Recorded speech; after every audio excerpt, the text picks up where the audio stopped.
While the Chinese army has receded from Doklam, indicating a diplomatic victory for India, constant provocations of the Chinese and the Pakistani army around the border continue to pose a threat to India amid continuing cross-border insurgency. To discuss this and more, I would like to invite my next guest on stage, Mr. Maroof Raza. Mr. Maroof Raza is a commentator on military and security issues and consulting editor, Strategic Affairs of Times Now. He also hosts a weekend show, Latitude. He has been a lecturer in India and abroad on regular basis and has written almost on all major news publications. Mr. Maroof Raza is the author of few books, including Wars and No Peace Over Kashmir and Confronting Terrorism. He also publishes a monthly magazine, Salute.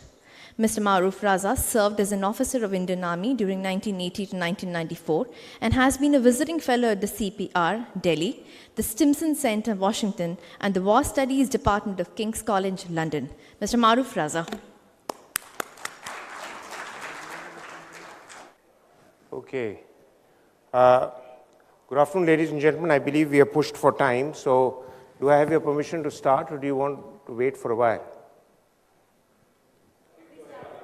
Start? Okay, thank you. Thank you very much for your time. Let me just see if this thing works. Okay, yes, it does. Okay. Right.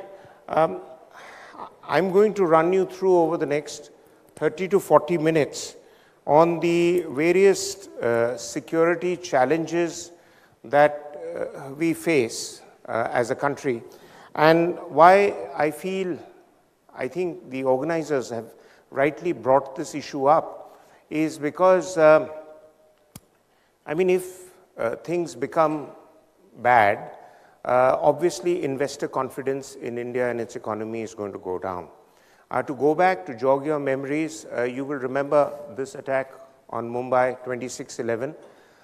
Whatever other reasons there were, one of the motivations of Pakistan to get this attack going through their proxies was essentially to show India, and Mumbai in particular, which is the financial hub of India, as a bad investment choice. And therefore, as the Indian economy grows dramatically bigger and bigger, it reduces the window for Pakistan to negotiate a settlement with India, particularly over Kashmir and other issues, that might be appearing favorable to Pakistan today. Because take the example of India and China. One of the reasons that China, and I'm going to come to that a little later, that one of the reasons that China does not feel the need to settle the boundary dispute with India because of the huge economic advantage it enjoys over India in terms of the sheer volume and size of its economy. But at the same time, we are not adopting the kind of strategies that Pakistan is adopting for a variety of reasons. And I will come to that one after another. So, sorry. Okay, here we are. Okay, so I think for the ease of, I can't read it very clearly there. See, there are various threats that are there to Indian society, and I will start at the bottom of the rung, because for me, the most important person in India is the Indian citizen. And the threat to the Indian man and the Indian society and the Indian citizen can have various multiple effects. One of them is the sense of panic that grows in every society, that if you are threatened, then you tend to question the government's policies, and you tend to put the government at a disadvantage vis-a-vis its evolving narrative vis-a-vis a country. For example, if you remember when the IC-814 hijacking took place, the hijacking, one of the reasons why the government, I'm told, took a decision to finally let go of those 3 terrorists, Masood Azhar and others, in Kandahar for exchange of the Indian citizens, because I'm told Mr. Vajpayee and his cabinet could not see weeping and wailing Indians on television screens anymore. So what happens is the public pressure that comes on the government, and it's not just in India, it's all over the world when you deal with terrorism, the public pressure that comes on politicians gets them to take actions.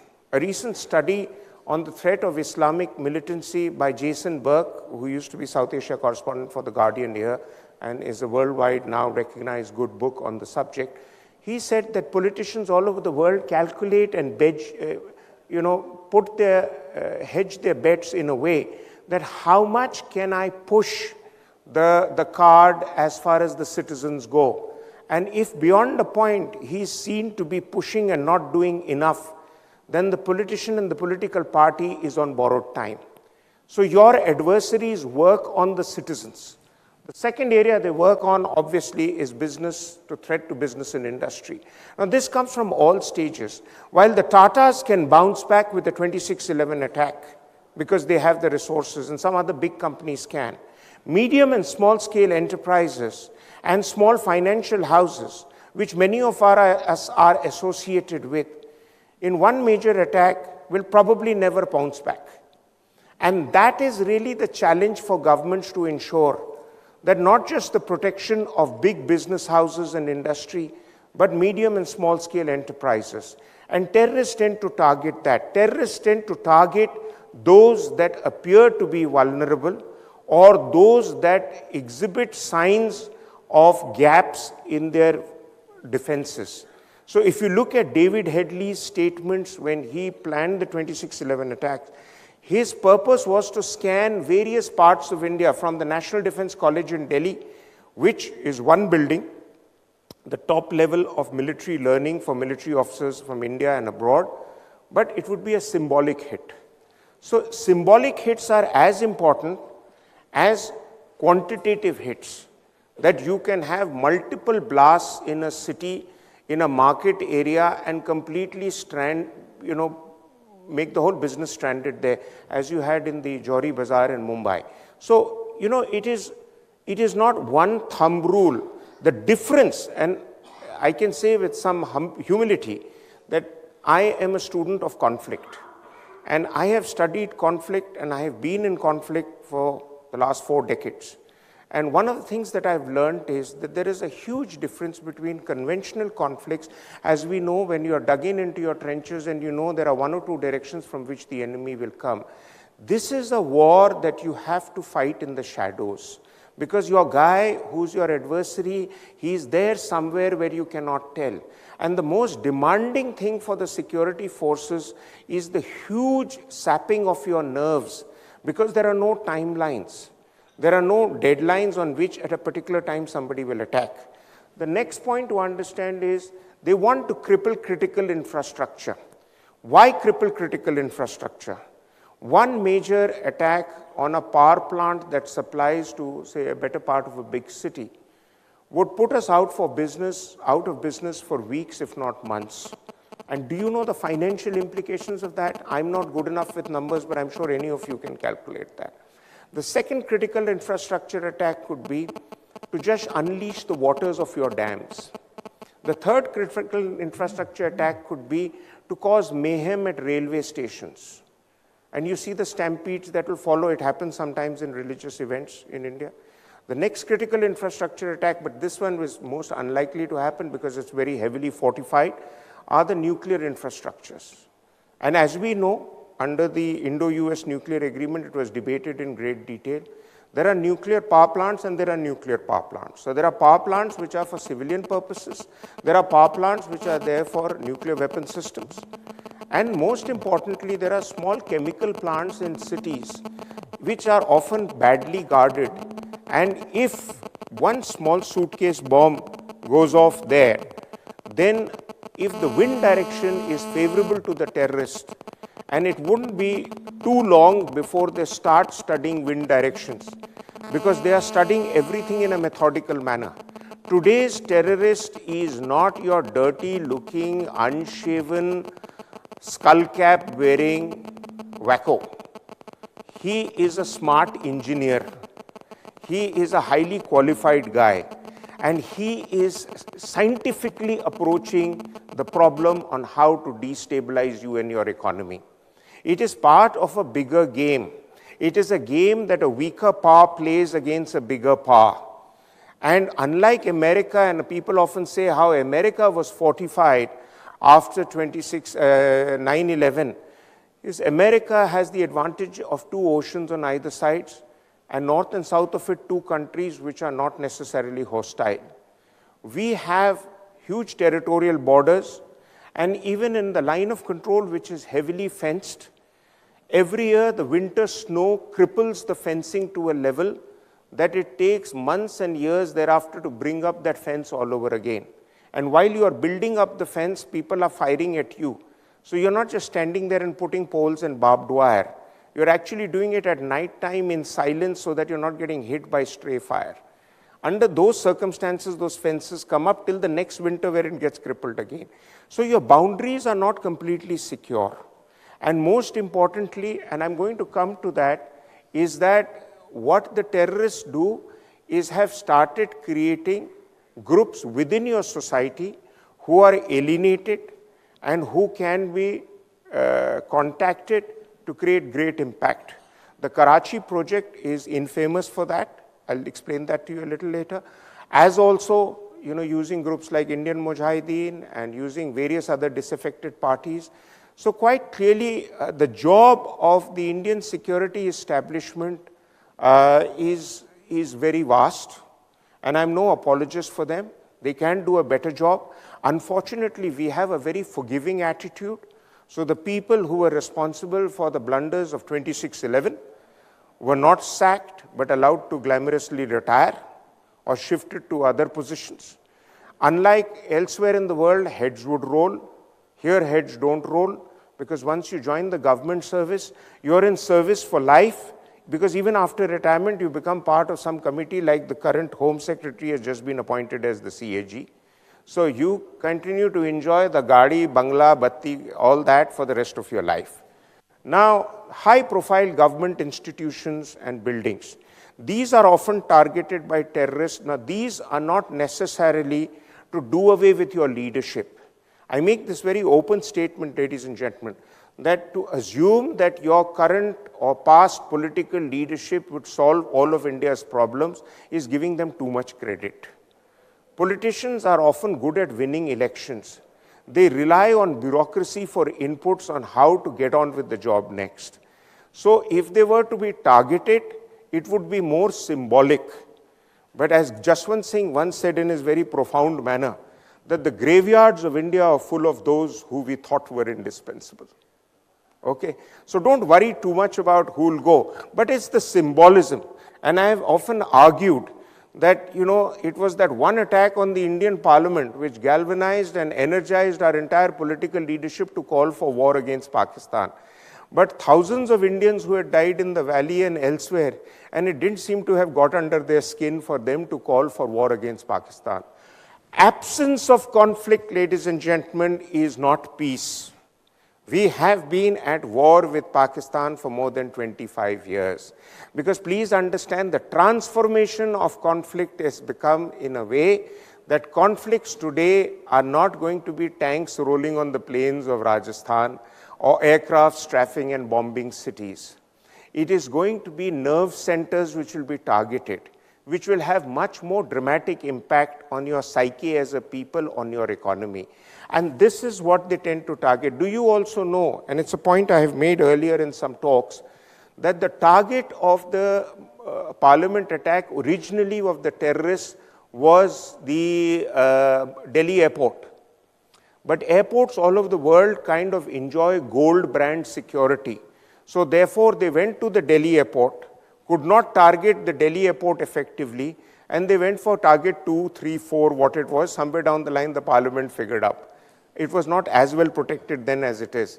So therefore, because, you see, again, why the airport? Because airport is linked to investment infrastructure, your economy, etc. Please understand, that is at the heart of one of Pakistan's major aims. Now, what is Pakistan's short-term strategy? Sorry, there will be some typo errors here because I've done it in a hurry with my assistant. But the fact is, to keep the Kashmir issue alive. Why the Kashmir issue alive? As because some of you would know, Islam doesn't keep Pakistan together. Anti-Indianism does. And Kashmir is a symbol of that. So to keep the Kashmir issue alive, they will keep sponsoring all sorts of initiatives whether cross-border attacks, whether the Buranwani initiative, whether social media attacks, whether try and sort of embarrass India in international forums, that will all be part of a larger Kashmir strategy. Some of you may also know that Pakistan has been reluctant to even fully absorb what they call Azad Kashmir and we call POK. Constitutionally under Pakistan, though there are certain clauses that are built in under which the Ministry of Kashmir Affairs run from Islamabad really calls the shots in Muzaffarabad, which is the capital of POK. But they are hoping that one fine day, this titular government that they have in POK will take over all of Kashmir, if not at least the Muslim part of Jammu and Kashmir, and give Pakistan what they need to finally start build the nation. अब उस बहाने उनके 100 साल गुजर जाएंगे, so they are willing to wait for 100 years. Smartly, we have moved on. The second thing is manipulate the level of grievances of Indian Muslims whenever possible. This was largely became an effective plot by Pakistan under the Karachi project of 2002-2003, when they felt that this would give them a kind of a deflection and an alibi to deny Pakistan's direct role in creating confusion within India. So they put in sleeper cells. There is a very good book by Shishir Gupta called Indian Mujahideen. All the details are in it.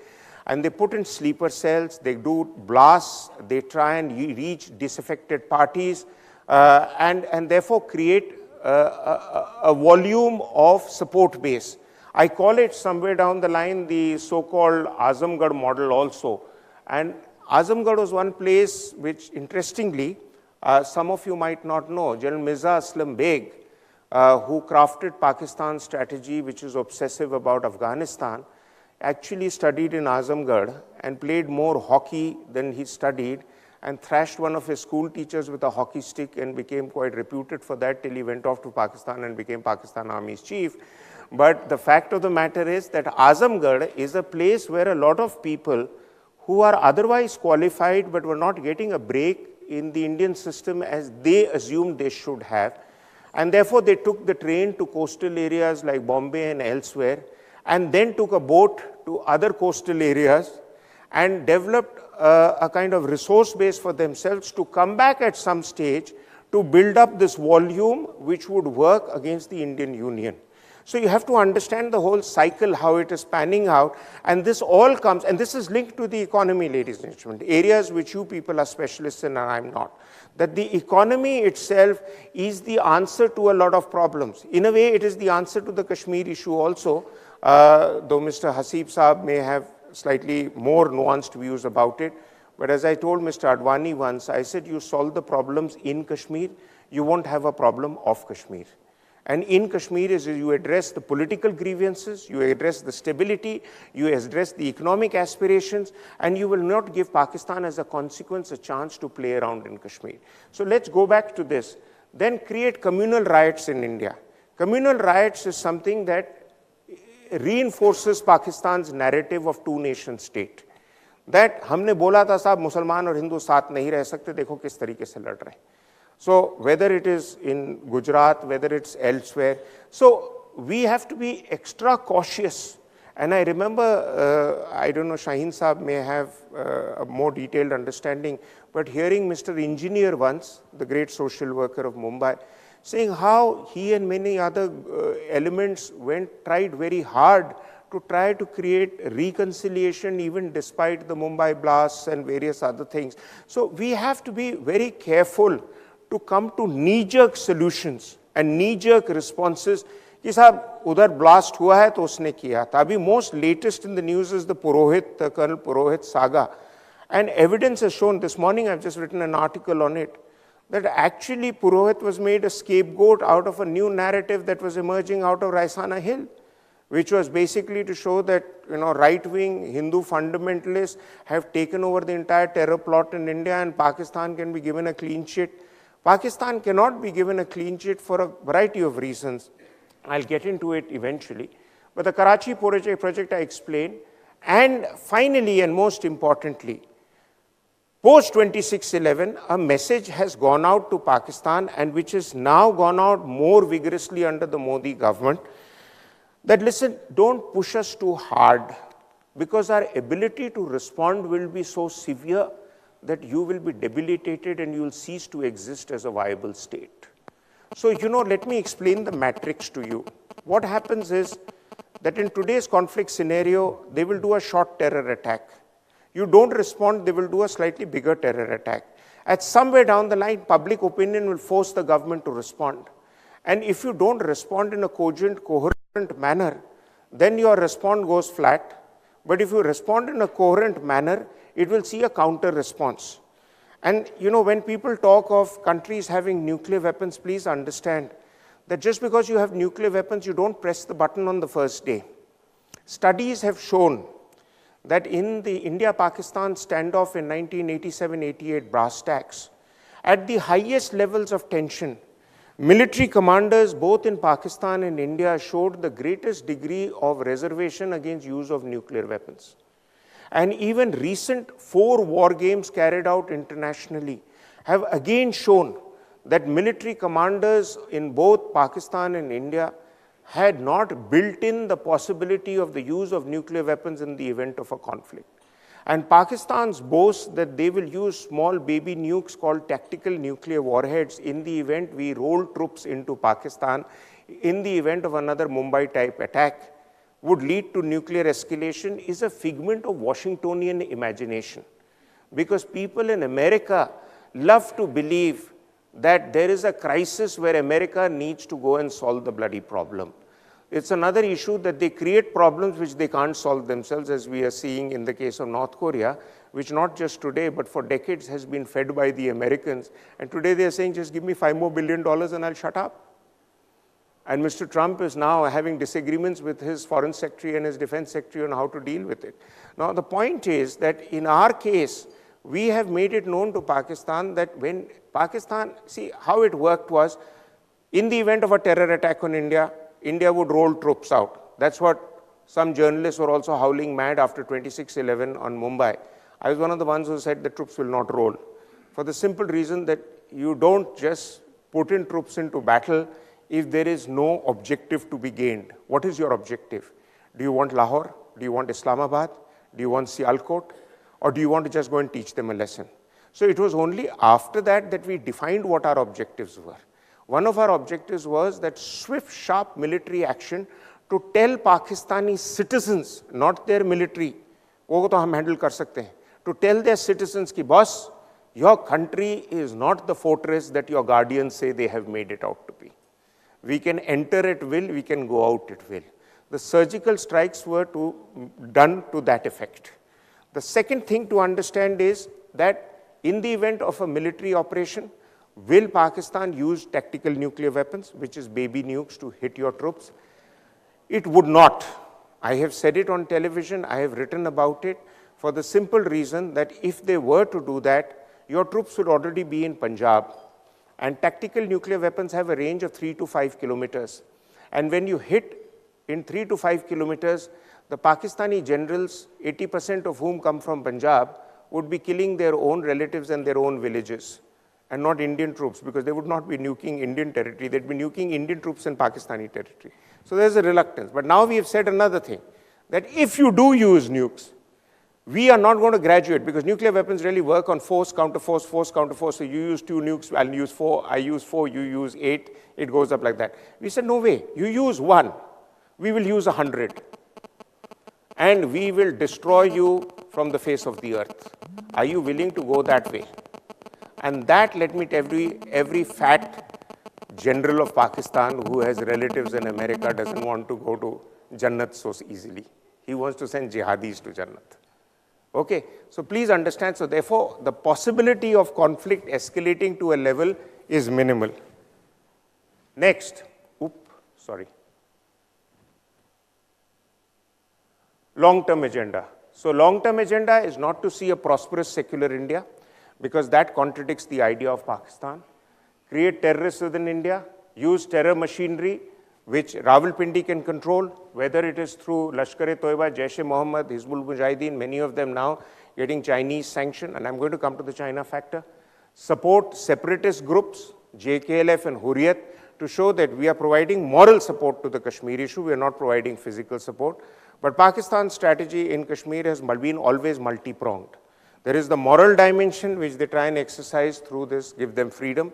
There is the physical dimension they try and exercise through arming of terror groups and providing local. There is the financial dimension, as we have been exposing now in India through NIA and other raids. And there is the diplomatic dimension that Kashmir is rightfully of Pakistan and therefore it should go to Pakistan. And arm and infiltrate hardened terrorist forces within India to keep attacking other Indian targets. So the difference between Pakistan's strategy of the 90s and currently was, at that time the focus was largely in Jammu and Kashmir, but from 2000 onwards it shifted to pan-India. And pan-India means that spread the battlefield, create greater deniability, and say it's your people who are disaffected by riots, etc., doing it, and take that. Now, Pakistan has to think that the USA can arm twist Pakistan into falling in line. We are asking others to fight our battles. Pakistan has enough capacity, even now with the US, to extract mileage from it. As long as American troops will remain in Afghanistan, and America doesn't want to pull out of there having lost the war. So every time Obama says that we will pull out troops, then Trump increases the troop level and financial commitment. Now it's an open-ended policy. Either way, they need Pakistan for logistics routes there. My further extended point is that I don't think we need to play America's lackey's role in Afghanistan. We can play diplomatic and financial support to Afghanistan, but no point putting boots on the ground because A, we don't have very clear guidelines who's going to be in charge. B, there are no timelines when our people will go in and get out. C, we have enough troops employed in all sorts of conflict within India, so we don't need to worry about fighting somebody else's war. Let's put off the fires within the country. And finally, and most importantly, America has realized, and so have 5 other empires in the past, that Afghanistan is a quagmire. तो आप दलदल में जाके क्यों फंसना चाहते हैं? And finally, and most importantly, Pakistan's nuclear threat on Kashmir will remain a threat because they are a weak nation. They have built up their entire narrative on this thing that हम किसी से कम नहीं. And they will continue to keep challenging you with their views on various things and saying, push come to shove, we will use nuclear weapons. It is something which goes down very well with their admirers in Washington. So they draw mileage from that. And they have already extracted from America $30 billion in the latest honeymoon they had with America post 9/11. But as I told Pakistanis, I said, you've had 3 engagements with them. And so don't tell us that we are becoming America's lackeys because you have a longer track record of having sucked up to them. Okay. Now come the external threat. I've often been asked in the last couple of days this question about China and the Doklam factor. See, let me try and explain to you. China has a long territorial issue with India. And the territorial issue with India is not entirely something which has happened yesterday. It has been badly handled from Nehru's times. I don't want to go into too much of detail, but please understand that Tibet was a territory which was no man's land, which China occupied, but nobody had recognized. So they had actually physically occupied a territory which was unrecognized, and they made it theirs. A smaller analogy you can draw on Siachen Glacier, though Siachen falls as part of all of Jammu and Kashmir, but the line of control ended well before Siachen Glacier, so whoever got there first and took over most of the land as we did, you grab what you keep and you keep it till somebody pushes you out. China wants sanctity over its Tibetan role, and it will not get it till such time His Highness or His Holiness Dalai Lama is in India or his successors will be in India. So the bottom line is, till the Dalai Lama is with us or his successors is, your problem with China is not going to go away. The second thing to understand is that China continues to fund Pakistan's military, Pakistan's establishment, and now Pakistan per se through the China-Pakistan economic corridor to keep it as a province of Pakistan or a cabal of Pakistan or a vassal of Pakistan, cabal nahi, as a vassal of Pakistan, as a counter to India. Read Martin Jacques' book, When China Rules the World. He says very clearly that China wants India to remain limited to South Asia and wants to use Pakistan to continue to distract India. So Pakistan's nuclear program is China's nuclear program in Pakistan. Pakistan now receives its largest armament consignments from China. Pakistan is jumping with joy that it's getting $50 billion or $60 billion as part of China-Pakistan Economic Corridor. But the China-Pakistan Economic Corridor, as studies in Pakistan have itself shown now, is going to finally make Pakistan bankrupt if Pakistan is going to pay at the interest levels that China wants it to pay. And interestingly, we have a bilateral trade with China in excess of $70 billion, of which $50 billion is a market that we provide to the Chinese every year here. So one of the reasons why Doklam worked out in our favor, and I was optimistic all along, that we reminded them, hello boss, you might just lose out on that $50 billion revenue that you get from our market every year, because we'll pay a little more for our cell phones, but we'll get them elsewhere. Okay, so there is that economic dimension. The second thing is, as far as the China-India dimension, is the territorial dimension. Now, the territorial dimension is such that in the mountains, and I have served in the mountains, and those who know the mountains know that you need an advantage of at least 5:1, if not 10:1, to evict every man from his trench. And वहाँ चढ़ते चढ़ते धुआं निकल जाता. तो रात के time अगर आपको फिसलते फिसलते and you have to drag yourself up those posts and picket and try and evict a determined Indian soldier who's sitting there, you are not going to be able to do it. China keeps reminding us about 1962. But 1962 was different for a variety of reasons. One reason we often don't talk about is that the Indian army was not allowed to fight.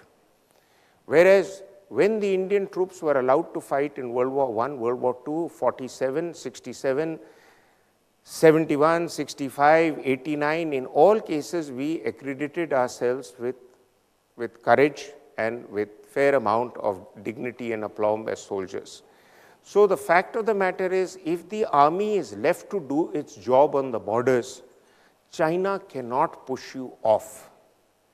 We have to understand that. A recent study by the US Naval War College has shown, and I was pretty surprised to see, and I can relate to military maps and figures a bit better than maybe other people can because I've studied them for years, that our troop levels deployed right from Leh, Ladakh, right onto the Myanmar border vis-a-vis China are much higher than Chinese troop levels.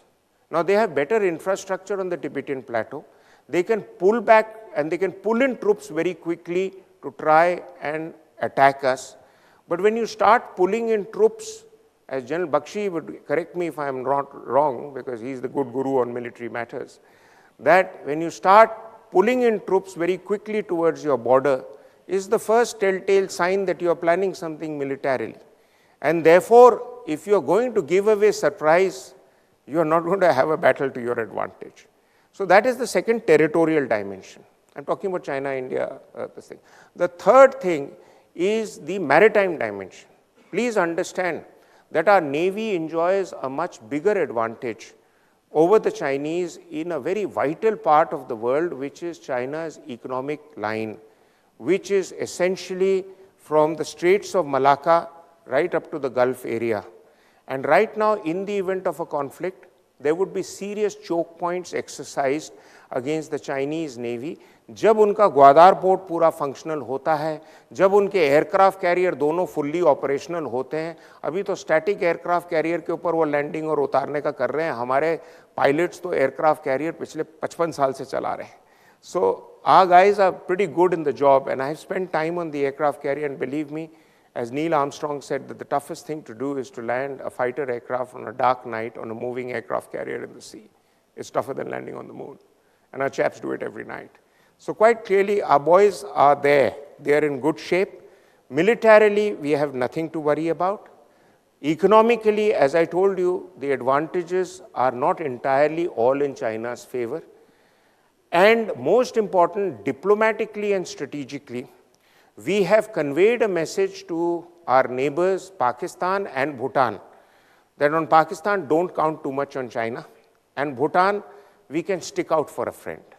And I think that is a big strategic lesson that has come out of Doklam.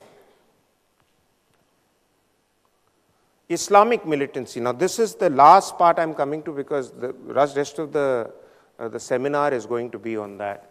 See, Islamic militancy is of various types. Most recently, it became prominent because of what ISIS did and their very, very aggressive posturing and the ruthlessness which they did, what they did with, to try and overshadow the Al-Qaeda's reputation which Al-Qaeda had established over a period of time. So you had ISIS, which suddenly became a big fear. But a point which very few commentators brought out was that the ISIS had a big run in Mosul and other parts of North Iraq because the then Prime Minister of Iraq, Prime Minister Maliki, had actually purged the Iraqi army of leadership, fearing that there would be another military coup. So the Iraqi army was equipped and funded by the Americans, but it didn't have leadership. And when the ISIS came rolling on the plains of Mosul, these guys all ran, many of them to be shot dead and beheaded. But subsequently, what the ISIS has done, now that it's faced huge amount of reverses on the ground, that the ISIS has decided, not now, but in the last couple of years, to remorph itself. One of the ways it has been doing it is through lone wolf warriors and attacks, like buses rolling on the streets and single guys going berserk in cafes and things. But more importantly, they are using effectively social media and using social media to reach out to people who feel that ISIS would give them a route out to their frustrations. And it is not just in India. They have large followers even in the Arab world. And many Arab youth in very tightly controlled regimes have gone into ISIS to go and exercise, their macho credentials. So there is that element. There is the other element is that the ISIS has been reaching out to people who feel and who have bought the argument of creating this whole Islamic caliphate. And it is not just people in the Islamic world. There have been people in the Western world who have been converting. Do you know the highest per capita conversion to ISIS is in countries like Australia, not in countries like India or Pakistan? So therefore, the ISIS is having a kind of effect through social media, which governments of the day have not been good enough to counter with an effective narrative. The other point to understand is ISIS intends, though hounded out of this land masses that it was controlling at one time, the people were saying bigger than the space of Britain and all that stuff, but most of it was ungoverned open tracts of land. But now what they are losing out on, they are trying to gain by creating vilayat, which in their terminology are little provinces elsewhere. And these they are creating in countries as far away as North Africa and in Southeast Asia. I just saw some television report that in Philippines and Indonesia also they are bombing them, etc. So they are trying to create these places where there will be hubs for future terror attacks. Now, like Al-Qaeda, and I had said this after 9/11, and this question was asked to me by some anchors, what happens to Al-Qaeda? I said, see, the Al-Qaeda is a hydro-headed monster. You do away with the core leadership, but there will be various verticals at various stages that will motivate people. And those are the verticals that we have to all guard against. And that is a phenomena that will creep in here, there, and everywhere. And ISIS has, fortunately, and this is the point I wish to labor on for 1 minute, has not made much of an impact in India, and I don't think it will in the near future. Shaheen Saab may correct me, but the fact of the matter is that the Indian Muslim has very clearly chosen to put his lot with the Union of India. The Indian Muslim is not one cohesive entity like the Sunni Muslimans of Pakistan, where the stream runs from Karachi to Kashgar, or many of them, Kashgar to sahi example nahi, Karachi to Kashmir, where many of them connect with the Sunni right-wing philosophy, which is now being propounded by Lashkar-e-Toiba and other groups. The Muslims of India subscribe to various forms, and I am not an Islamic scholar, but itna to mujhe bhi pata hai कि there is a Sufi tradition in India, there is a Deobandi tradition in India, there is a Barelvi tradition in India, there is also an emerging Wahhabi tradition in India. वो सब है, but उन सब के अंदर connect नहीं. Because if you see the map of India, they are not one state connected to another state, and you can actually, as some dons in Oxford and Cambridge used to boast years ago, that you could actually walk from Oxford to Cambridge only on land that belonged to Oxford or Cambridge.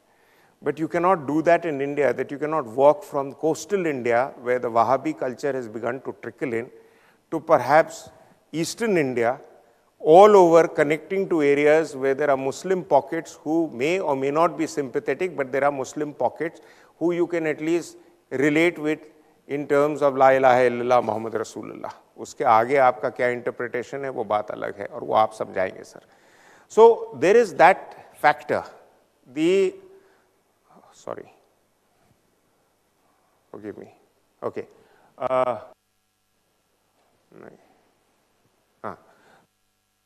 Now, what has happened in terms of where this culture is coming into India from? You know, I read some very interesting figures. If you note that post 1980s, Pakistan began to veer towards this whole Saudi model of Islam. और उससे पहले जो Sufi culture था पाकिस्तान में, which was quite similar to the Sufi culture at least of North India, had begun to lose its sheen. And recently the attack at the Mazar Sharif of Baba Qalandar is proof that they don't want the shrines to be there, and they don't want the people to be continuing to go to mosques and continue to revere saints, because that goes against the whole Saudi way of propagating Islam. Now, Islam के भी बड़े strands हैं. I am again repeating, I am not an Islamic scholar, but even in India, we make one central mistake, that anybody who doesn't subscribe to moderate Sufi Islam, we call him a Salafi. तो कुछ हद तक तो है, कुछ हद तक नहीं है. और दूसरा, वो अगर सलाफी है तो वहाबी नहीं है. But you need to understand, because the Wahhabi model is the model that is pushed by the Saudis. And I'll give you a classic example, that as per Wajahat Habibullah's book on Kashmir, that between 1999 and 2006, more than 600 mosques came up in Srinagar area itself, which were funded by the Saudi funding, and they also architecturally were different from the Kashmiri model, but they were nice, comfortable places for public gatherings, and mosques were originally meant to be places for public gatherings. And those mosques thereafter were ignored by the intelligence agencies, thinking that let us not upset public sentiments. And here I feel is a flaw in our approach to dealing with the minority community. While you do not have to be abrasive, you do not have to be rude, you have to be bloody alert. And I think we failed to be alert, just like till the media highlighted that cable television in Srinagar and elsewhere was booming anti-India programs and propaganda for years at an end. हमारे जितने घूम रहे हैं खुफिया agency वाले, इन्होंने किसी ने टीवी नहीं देखा कश्मीर के अंदर, या देखा है तो बताया नहीं, और बताया है तो सरकार ने कुछ नहीं किया, बिकॉज थिंकिंग कि हमारी वोट बैंक है, इनको अपसेट मत करो. So, you know, there are layers and layers of problems that continue to be there. So there's that one element. The second element is, 3 years ago I did a little research. About 120 Indian clerics went to Saudi Arabia for pilgrimage. अब उनमें से कितने खरीदे गए नहीं गए मुझे पता नहीं, लेकिन many of them would have been given a packet of dollars in their hand to say कि साहब आप मदरसा में आके जो बोलना है बोलना, थोड़ा बहुत लोगों का थोड़ा नजराना चेस करो.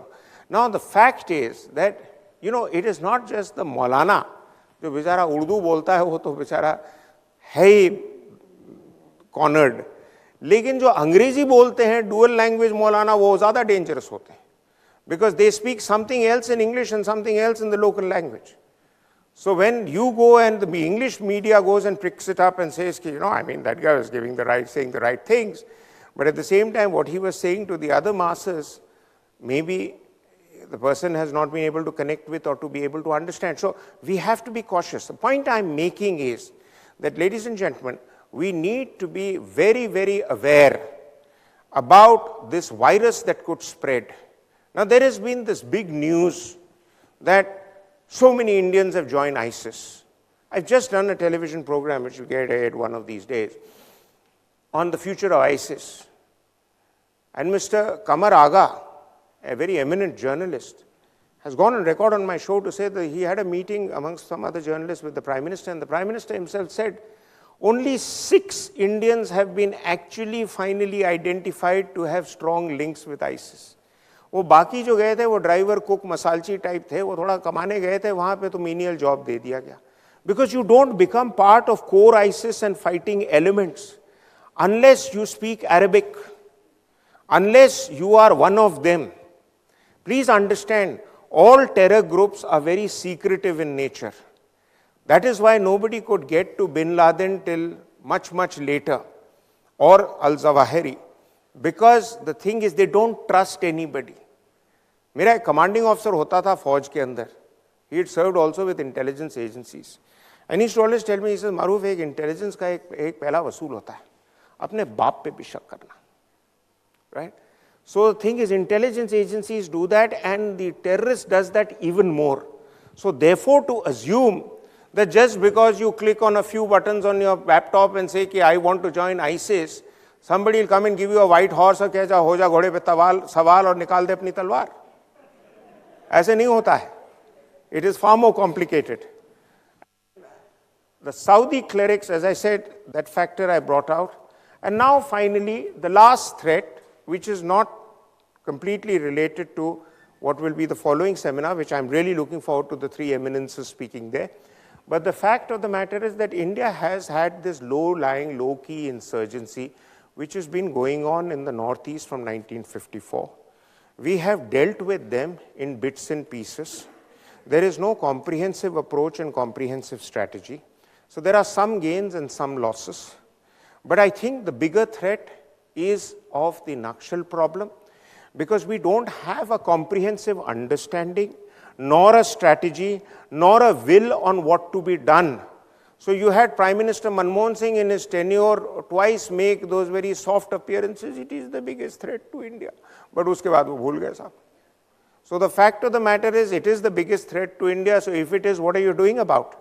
And I was shocked in my conversation with a former DG CRPF to know that while we have 103 battalions of CRPF deployed in the Naxal areas, and believe me, ladies and gentlemen, that's a pretty large force level, which in the Army's term would be equivalent to having at least a corps commander there with at least 10.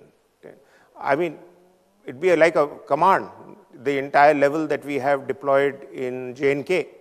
So you'd have an army commander, you'd have 2 corps commanders, you should have at least 7 or 8 division commanders who would be operating. CRPF का क्या हो रहा है? DG CRPF मेरे को बोलते हैं, कहते हैं यार मैं घर से घर गया हूँ और CRPF के तमाम अफसर जो हैं वो कहते हैं कि सर बड़े मुश्किल से तो बंगला गाड़ी झंडा मिला है, अब हमको जंगलों में क्यों भेज रहे हैं?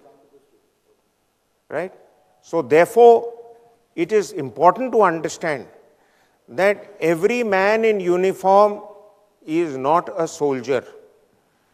And I say this, and I say this publicly, and I'm sorry if I offend people, most police officers are failed IAS optees. They have no idea on battling conflicts. They're guarding their turfs of interest, and they're letting the country continue to drag on in a problem because it gives them a certain degree of importance and privilege. I make this point also publicly, that you take Kashmir and the insurgencies away from India, and the Home Ministry will be left with dealing with Padma awards and pensions. So therefore, ladies and gentlemen, I end on that unhappy note that there are problems in India, but I have also said that in public, even on television, that there are vested interests in the government of India on keeping the problems perpetuated and going, because it gives people various advantages at various levels. With that, I wish to thank you, and I don't know if I have to answer questions, but if you wish me to answer questions, I can, or if you want to get on to the next seminar, it's fine. I leave it to the organizers. Yes, sir. Boliye. I can hear you, sir.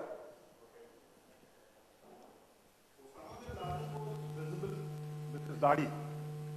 But Turkey's Erdogan, you can't see his Dadi. The ISIS you're saying, is probably supported more by Turkey because all these tanks, Point seen. everything comes there. Point seen. I didn't go into the details, but ISIS was not just supported by Turkey. In fact, after the Russian sanctions and the American sanctions, even then Turkey was taking the stolen oil of ISIS from the Erbil and other oil fields and refining them and selling them elsewhere and giving ISIS revenue.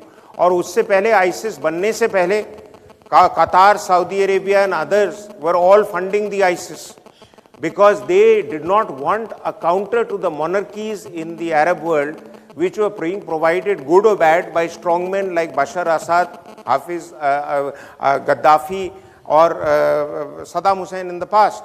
तो ये वहाँ का geopolitics है. मैं उसमें इसलिए नहीं जाना चाहता था because time was limited, but my point is central that how does it impact us and does it really cause for us too much of pulling our hair out कि टर्की में क्या हो रहा है नहीं हो रहा है, वो सबको पता है. अगर वो नहीं कर सकते तो सर हम भी नहीं कुछ कर सकते. नहीं, पर एक सवाल इसमें और है. खावजी से जो ऑयल एक्सपोर्ट होना था उसके लिए सऊदी ने एक पाइपलाइन बनाई वाया सीरिया. वो प्रोजेक्ट आधा हो गया. वो प्रोजेक्ट वो सपोर्टेड बाय सऊदी अरेबिया. सारा खेल ऑयल का था. इसलिए सऊदी ने सीरिया में ये पूरा आंदोलन जो था वो शुरू किया. So that is the geopolitics of oil. If we get into that, I'm going to eat into other people's space. I can give you a full presentation just now on energy security. मेरे पास एक और पड़ा है मेरे pen drive के ऊपर. एक सवाल मैं आपसे और कहना चाहता हूँ. आपने जब चाइनीज बात करी, हम ठीक से पहुंच गए हैं ईरान में, हम चाबार डेवलप कर रहे हैं, दैट्स ओके. बट एक छोटी इन्फॉर्मेशन देना चाहता था. ये पूरे फार ईस्ट में जितने लोग हैं, मलेशिया, इंडोनेशिया, ब्रुनाई, वियतनाम, सारे लोग, ये नाक इनकी चपटी होती है, आँख इनकी छोटी होती है. इसके साथ ही साथ इनमें एक गुण होता है, वो वहाँ के नेटिव लोग चाइनीज आदमी के साथ खाना खाना पसंद नहीं करते हैं. ये हमारी स्ट्रेंथ है. अगर इंडियन गवर्नमेंट वहाँ घुस जाए और ये फाइनेंस वालों से फाइनेंस समझाना शुरू करे. I got your drift, sir. I got your drift. I once said in a presentation that our look east policy was only looking east and then engaging with the west. We have started looking east again. Let us see, we have a longer stare time this time. आपकी बात सुनती है सरकार? शायद सुना दें आप. है सर? आपकी बात सरकार सुनती होगी. नहीं सर, हम तो कुछ नहीं है सर. जनरल साहब की बात सुनते हैं, हमारा कौन सुनता है? Anything else? Can I don't know if there are questions. I don't want to eat into because I think there are very important people. It's a very good question. I just did a television show on it 2 weeks ago. We are there, but we are not there. And I'll tell you why. You see, what happens, cybersecurity has various levels, sir. Cybersecurity has the level of basically the government-to-government cybersecurity. And the government-to-government cybersecurity, there is a major problem area. And I'm going to just go through the bullet points. The problem area is that the government of India is not investing enough resources on cybersecurity. In our total security outlay, my understanding is the total security outlay funding for India, we are spending less than 4% of that on cybersecurity.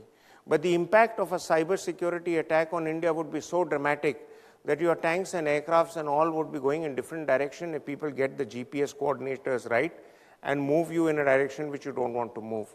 There was a report recently about the Chinese having probably even intruded into the Sukhoi aircraft system which crashed near Tejpur.